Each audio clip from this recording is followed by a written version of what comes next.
ఈ భూములకు రైతు భరోసా రాదట. అర్హత లేని భూముల జాబితా సిద్ధం చేస్తున్న అధికారులు. పంచాయతీల్లో డిస్ప్లే చేసేందుకు కసరత్తు. శాటిలైట్ సపోర్ట్తో సాగు యోగ్యం లేని ల్యాండ్ వివరాల సేకరణ. కొండలు గుట్టలు మైనింగ్ వెంచర్లపైన ఆరా. దాదాపు 15 లక్షల ఎకరాలకు సహాయం కట్. త్వరలో రైతు భరోసా అందని భూముల వివరాలను గ్రామాల వారీగా విడుదల చేయాలని ప్రభుత్వం భావిస్తున్నది. డీటెయిల్స్ను పంచాయతీ ఆఫీసుల్లో అందుబాటులో ఉంచేందుకు రెవెన్యూ అగ్రికల్చర్ అధికారులు సంయుక్తంగా కసరత్తు చేస్తున్నారు. ప్రతి గ్రామంలో సాగుకు యోగ్యంగా లేని భూములు ఎన్ని ఉన్నాయని ఆరా తీస్తున్నారు. ఈ నెల 26వ తేదీన రైతు భరోసా పథకం కింద ఎకరాకు 6,000 ఆర్థిక సహాయాన్ని నేరుగా రైతుల అకౌంట్లలో జమ చేస్తామని, సాగుకు యోగ్యమైన భూములకు మాత్రమే సహాయం ఇస్తామని ప్రభుత్వం నిర్ణయం తీసుకున్నది. అందులో భాగంగా పంటలు పండించని భూముల వివరాలు సేకరించే పనిలో అధికారులు నిమగ్నమయ్యారు. పారదర్శకత కోసం రైతు భరోసా స్కీమ్ కింద రైతులకు నగదు బదిలీ చేసే ముందు సాగుకు యోగ్యత లేని భూముల వివరాలను బహిరంగపరచాలని ప్రభుత్వం భావిస్తున్నదట. మరి ఇప్పుడు ఏదైనా ఒక చిన్న కారణం చేత నిరుపేదలైన రైతులు ఉంటారు. మరి వాళ్ళు అర గుంట భూమిలో లేకపోతే ఎకరం భూమిలోనో వాళ్ళు ఆ ఇయర్ పంట సాగు చేయకపోతే వాళ్ళకి రానట్టేగా. వాళ్ళకు మాత్రం రాదు, కానీ 40 ఎకరాలు 30 ఎకరాలు 45 ఎకరాలు ఇంట్లో అందరి పేర్ల మీద ఉంటే 100 ఎకరాలు ఉంటే 100 ఎకరాలకి రైతు బంధు వాళ్ళు ఒకవేళ పొలం వేసారు అనుకోండి, శాటిలైట్ ద్వారా ఇలా సాగు చేస్తున్నారు కనబడ్డది అనుకోండి, చలో ఆ యజమానికి అన్ని కోట్లు ఇస్తారు. ఆయనకి 50 ఎకరాలు ఉంటే 50 ఎకరాలు ఇంటూ 6,000 3 లక్షల రూపాయలు టంచన్గా అట్లా పడిపోతాయి. అంటే సంవత్సరానికి 6 లక్షల రూపాయలు పడతాయి ఆయన అకౌంట్లో. ఒకవేళ 50 ఎకరాలు ఉన్న రైతు అయితే. అట్లా ఎంతమంది ఉన్నారు? ఎన్ఆర్ఐలు కానీ లేకపోతే రాజకీయ నాయకులు కానీ అందరికీ ఇస్తూ ఉంటారు కదా, ఎవరికి మినహాయింపు లేదు కదా.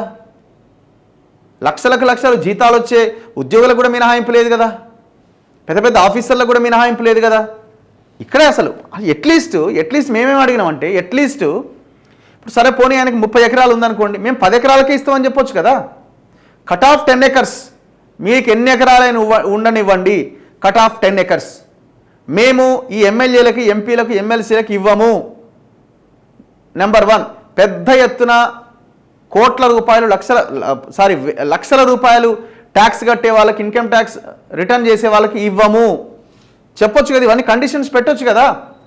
అట్లీస్ట్ కనీసం మీకు ఎన్ని ఎకరాలు ఉండనియండి బాసు, మేము ఒక 10 ఎకరాలకు ఇస్తామని 7.5 ఎకరాలకు ఇస్తామని కండిషన్ పెట్టొచ్చు కదా.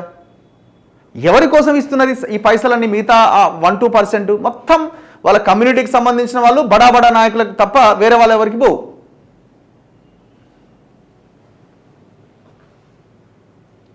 ఈ జాబితాలో కొండలు గుట్టలు వెంచర్లు మైనింగ్ గనులు రోడ్లు ప్రభుత్వం వివిధ పనుల కోసం సేకరించిన భూముల వివరాలు ఉంటాయని అధికారులు పేర్కొన్నారు. అలాంటి భూముల వివరాలను గ్రామాల వారీగా స్థానిక పంచాయతీ ఆఫీసుల్లో నోటీస్ బోర్డుపై ఏర్పాటు చేయాలని యోచిస్తున్నది. ఇలా చేయడం వల్ల ఎలాంటి గందరగోళం ఉండదని, ఏదైనా పొరపాటు జరిగితే వెంటనే చక్కదిద్దే అవకాశం ఉంటుందని ఆలోచనతో ఈ నిర్ణయం తీసుకున్నారు. ఈ నెల 20 తర్వాత గ్రామాల వారీగా సాగుకు యోగ్యం లేని భూముల వివరాలను పంచాయతీ ఆఫీసుల్లో డిస్ప్లే చేయాలని అనుకుంటున్నాం. దీంతో భూముల వివరాలు అందరికీ తెలుస్తాయి.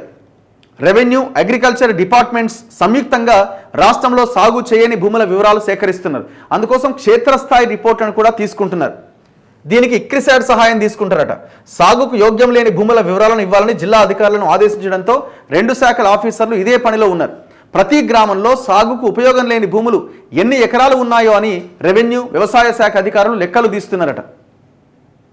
దాదాపు ఇట్లా లెక్కలు తీస్తే ఒక 15 లక్షల ఎకరాలకు భరోసా కట్ అవుతుందట.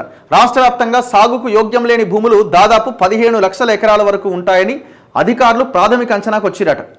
అందులో గ్రేటర్ హైదరాబాద్ చుట్టుపక్కల ఉన్న జిల్లాల్లోనే అధికంగా ఉన్నాయట. అందులోనూ మెజారిటీ భూములు వెంచర్లు రోడ్ల కింద సేకరించినవి, ఔటర్ నిర్మాణం కోసం తీసుకున్నవి, ఇతర ప్రాజెక్టుల కోసం సేకరించినవి ఉన్నాయట. సో ఇట్లా ఈ భూములకు సంబంధించిన డేటా అంతా ఆ గ్రామ పంచాయతీలో మండల ఆఫీసులో పెడతారట.